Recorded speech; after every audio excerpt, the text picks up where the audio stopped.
జడ్బీనెట్ news కి స్వాగతం.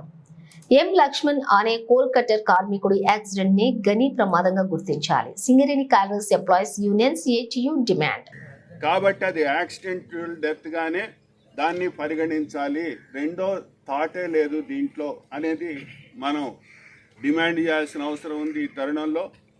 ఇంకొకటి ఏంటంటే అసలు మనకి స్ట్రెచ్చర్ కూడా లేదని చెప్తున్నారు. ఇప్పుడు ఇది అత్యంత దురదృష్టకరం. ఏదైనా ఒక కార్మికుడికి ప్రమాదం జరిగితే స్ట్రక్చర్ అవైలబిలిటీలో ఉండకపోవటం ఏంటి? అది ఎవరి వైఫల్యం?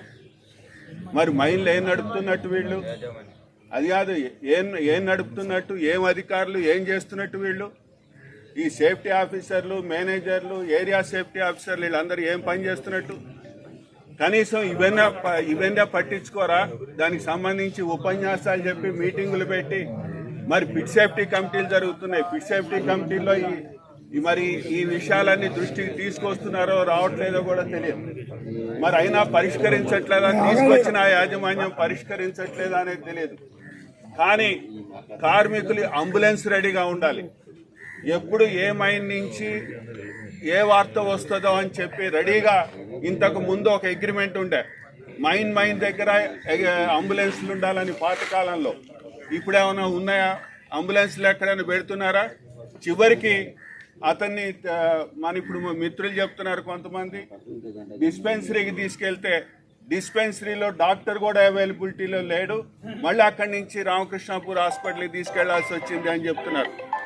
ఇది ఇంతకన్నా దురదృష్టకరమైన విషయం ఏమైనా ఉంటుందా? నైట్ షిఫ్ట్లో ఎందుకు డాక్టర్ని బెటరు? ఎమర్జెన్సీ డాక్టర్ని ఎందుకు బెటరు? ఏమైంది పెట్టడానికి? ఇక్కడ ఇన్ని మైన్స్ ఉన్నాయి చుట్టుపక్కల, ఎప్పుడు ఏం జరుగుతుందో తెలియదు.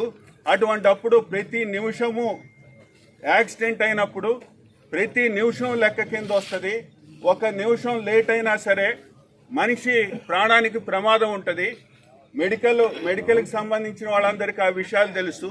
అటువంటిది ఈ రోజున వీళ్ళు ఈ విధంగా వ్యవహరించడం, డాక్టర్ కూడా లేకపోవటం, సరైన రెస్పాన్స్ లేకపోవటం అనేది ఇది పూర్తిగా యాజమాన్యం నిర్లక్ష్యం.